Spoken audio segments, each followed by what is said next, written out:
तो हेलो दोस्तों, आज मैं लेजेंड ऑफ रिकार्नेशन का जो आज एपिसोड आया है उसी को एक्सप्लेन करने जा रहा हूँ और इसके बाकी के एपिसोड्स आपको जल्दी मेरे चैनल पर मिल जाएंगे।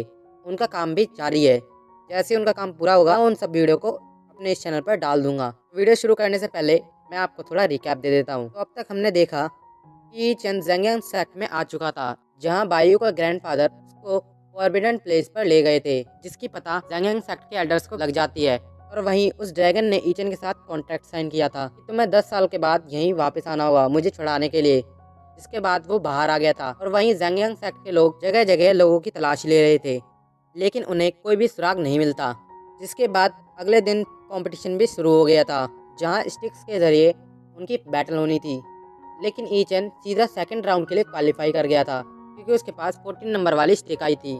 फिर पहला मैच शुरू हो गया था, जहां सबसे पहली लड़ाई हैंगी सेक्ट के शियान और ज़ेंगियांग सेक्ट के जुइन के साथ थी, जिसमें जुइन अपने इनविजिबल टेक्निक का यूज़ करता है और वहीं ईचन की वो आई जुइन की उस टेक्निक को कॉपी कर लेती है और ईचन को भी वो टेक्निक आ चुकी थी। तो आज का एपिसोड शुरू होता है, जहां हम ईचन को देखते हैं जो सोच रहा था कि ये मोटल आई तो काफ़ी पावरफुल ट्रेजर है, इससे मैं कई तरीके की टेक्निक्स को मास्टर कर सकता हूँ।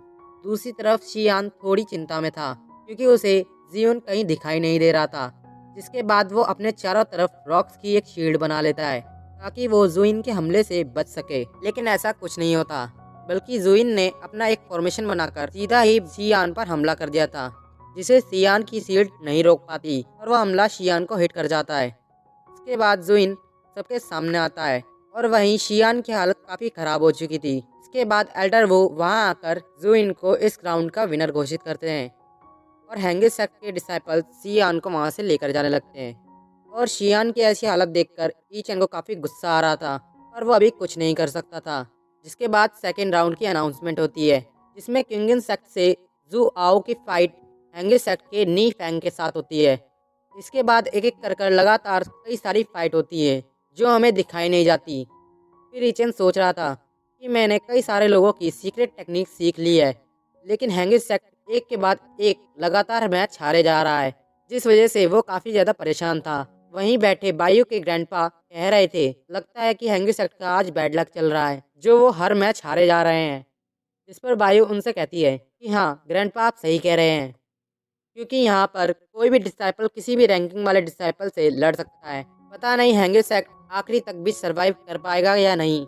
जिसके बाद हम एरिना ग्राउंड में एल्डर वू को अगला मैच अनाउंस करते हुए देखते हैं, जो कि ज़ेंगियांग सेक्ट से निंग शुआंग और हैंगी सेक्ट से यांग बिन के बीच था। जिसके बाद वहाँ निंग शुआंग आती है, जिसे देखकर ईचन कहता है कि इसकी स्पिरिचुअल पावर अब तो फ्लक्चुएट नहीं कर रही है, लगता है इसकी स्ट्रेंथ काफ़ी ज़्यादा बढ़ चुकी है। जिसके बाद वहाँ खड़े लोग बातें करने लगते हैं कि निंग शुआंग के पास मिस्टीरियस बॉडी है, जिसकी पावर काफ़ी ज़्यादा हाई है और अब तो यांग बिन को हार मान लेना चाहिए। इसके बाद हम ऊपर दो लोगों को देखते हैं, जिसमें थे एक तो मास्टर जी यांग थे और दूसरी हॉली लॉर्ड थी। यहाँ हमें इनका नाम नहीं बताया जाता, इसलिए हम इन्हें हॉली लॉर्ड ही बुलाएंगे। और वो दोनों ही आपस में बातें कर रहे थे, जहाँ हॉली लॉर्ड मास्टर से बैट लगाती है कि मुझे लगता है ये लड़की केवल एक ही मूव में इस आदमी को हरा देगी। जिस पर मास्टर जी यांग भी कहते हैं ये बंदा एक ही मूव में नहीं हार सकता, जिस पर वो दोनों ही बैट लगा देते हैं। इसके बाद एरिना ग्राउंड में हम निंग शुआंग को देखते हैं, जिसने अपना वेपन एक्टिवेट कर लिया था, जिसे देखकर तो यांग बिन भी अपना वेपन एक्टिवेट कर लेता है और वो सीधा ही निंग शुआंग पर अटैक कर देता है।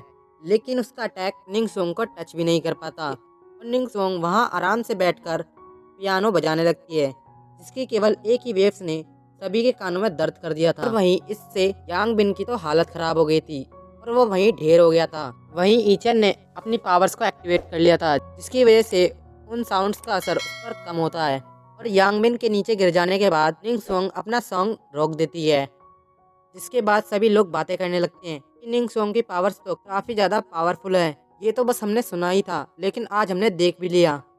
वहीं खड़ा हुआ ईचन सोच रहा था कि इसने तो सीधा हम पर सोल अटैक किया था, अगर इससे मेरी फाइट होगी तो मुझे इसके सामने ज़्यादा केयरफुल रहना होगा। इसके बाद हम ऊपर मास्टर जियांग को देखते हैं, जो होली लॉर्ड से कहता है कि मैं अपनी शर्त तो हार गया, आपने तो केवल एक ही नज़र में उसको जज कर दिया। वहीं होली लॉर्ड सोच रही थी कि इस लड़की ने अभी 9 नेदर फेरी सॉन्ग को प्ले किया है, जिसे सीखना सबसे ज़्यादा डिफिकल्ट होता है।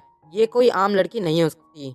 और होली लॉर्ड को भी इसमें इंटरेस्ट आने लगा था, जिसके बाद ये एपिसोड यहीं खत्म हो जाता है। इसका सेकंड पार्ट मैं जल्दी लेकर आऊँगा, कल या आज इसका सेकंड पार्ट आ जाएगा। अगर आपको ये मेरी वीडियो पसंद आई तो वीडियो को लाइक करके चैनल को सब्सक्राइब करना मत भूलिएगा। मिलते हैं इसके अगले वीडियो में।